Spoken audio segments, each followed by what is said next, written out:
Thank you, Roxana Actor, for making the suggestion. Yo, Ben 10K! Keep up the awesome job! Ben 10,000.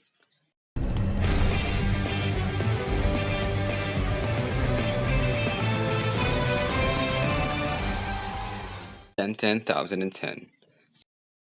The episodes in which Ben 10K first appeared in their respective shows.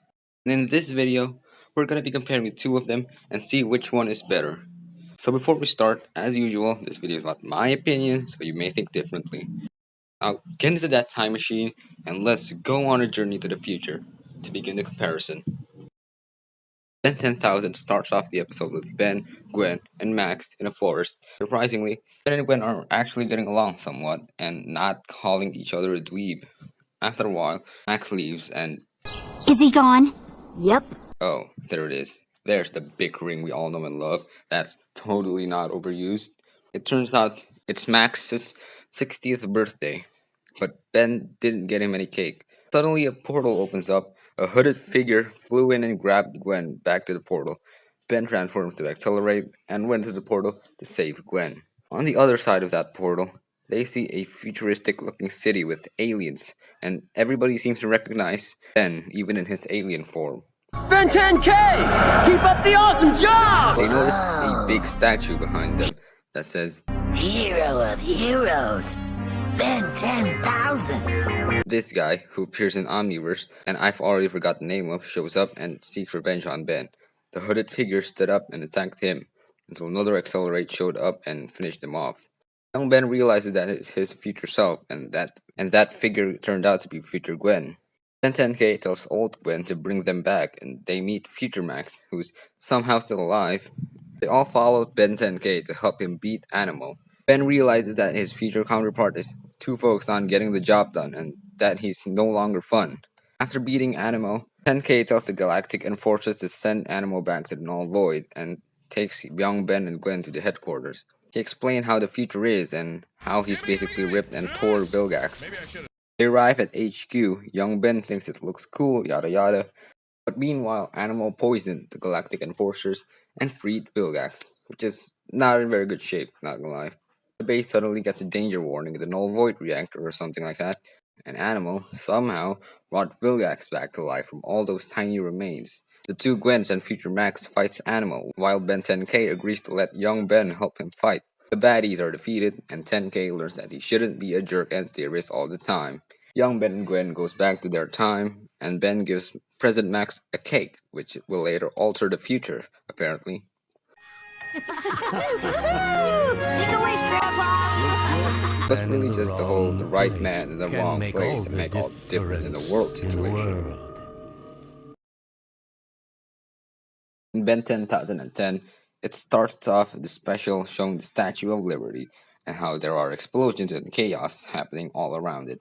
The soldiers, along with the president, discuss how to stop the invasion, and then it is revealed that the president is actually future Gwen. Shocking! If only they didn't spoil that in the teasers. So, Gwen decides to go face to face with them herself, using a suit constructed by Steen Smythe, who turned good and is somehow still alive. Max is actually dead in this timeline, which makes sense, and got Samuel and became Cortana. Gwen, Hex, and Kevin, who also turned good, fights the Zurge. Reminds me of the good old days. Kevin mentions old times, which means they have worked together at some point. Could this be a hint for the next series? But while all this is happening, Ben 10,000 shows up with an epic build-up, and when the camera finally shows his face, he is drinking a smoothie. Yeah, this Ben 10K isn't in such good shape. X tries to convince him to help them, but Ben here is too depressed to even care about anything. Reddy eventually agrees. In the base, we see that pretty much all the villains are now good guys. The Bug Brothers? Seriously, the Bug Brothers? And more hints that the Alien Force trio has worked together at some point in time. Maybe if someone hadn't bailed on me, I wouldn't be stuck like this. It is revealed that the Zurge are looking for the Omnitrix.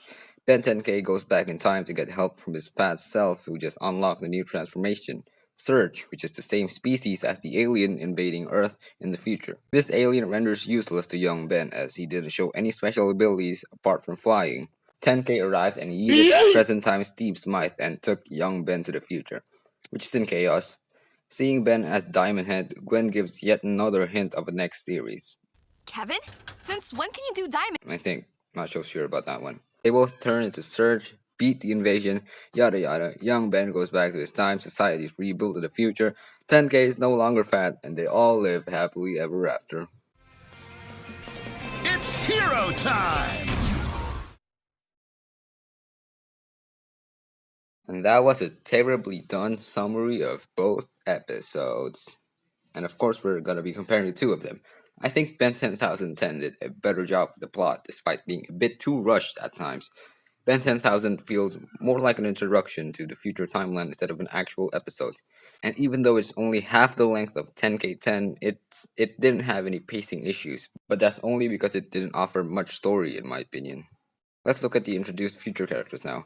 Starting with Ben 10,000. It has the original trio, obviously, Exo Skull, the character that Omniverse would shamelessly steal 6 years later, Animo, Vilgax, the Galactic Enforcers, and that's about it.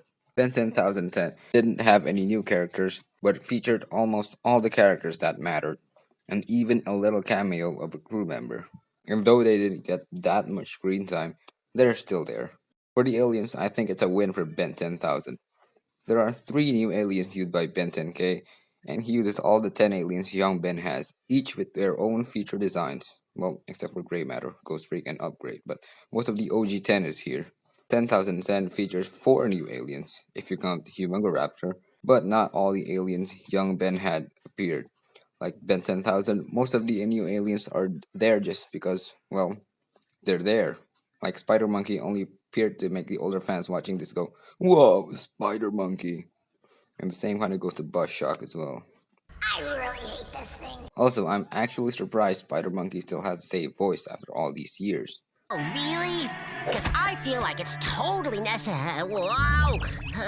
Oh, and I didn't mention that the 3 new Ben 10,000 aliens are only used for about a few seconds. The only one of them who got a line was Arctiguana, and that was a very short one. I don't aim. I don't know. But, 10,000 still has more alien appearances. I don't know what to call this next part. We're gonna be comparing the future lore, basically the events that happened 20 years after the shows and stuff. In Ben 10,000, Ben is a world-famous superhero. That's something Ultimate Alien would shamelessly steal 6 years later. He's famous, rich, bad guys are not that hard to beat, so he's living a dream basically. But he's no longer the type of person who likes to play around and is all serious, which is something that Alien Force would shamelessly... Okay, just kidding. 10,010 is quite different from that. In fact, it's actually the opposite. Like I mentioned earlier, Ben 10K isn't in such good shape, first of all, and he's not a superhero, and the world is in chaos. So the writers took a risky turn making this Ben 10,000. They knew that the Reboot haters are gonna body shame him on Twitter and use him as an example of why they think the show is bad, despite not even bothering to watch the thing. But they did anyway. Not gonna lie, it's actually a pretty good change. It's just like Doom 3. It may be very different from its predecessors and is very controversial, but it's a nice change for once. All the previous Ben 10,000s are a bit samey. They only have different omnitrices. A lot of people would probably disagree, but I think Reboot actually has a good version of Ben 10K. Plus, he became more of a hero by the end of the special, and he shaved his beard. In conclusion, I think Ben 10,010 did a better job at the future lore, or something like that. Boop. Alright, now it's time for an overall.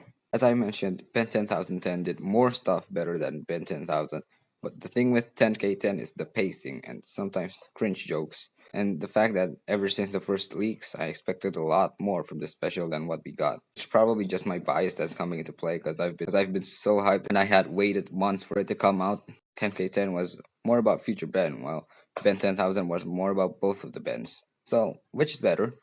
I'm honestly not sure. I think Ken 10 is still better than both of them, to be honest. But Ben 10,000 did have some pretty cool fight scenes.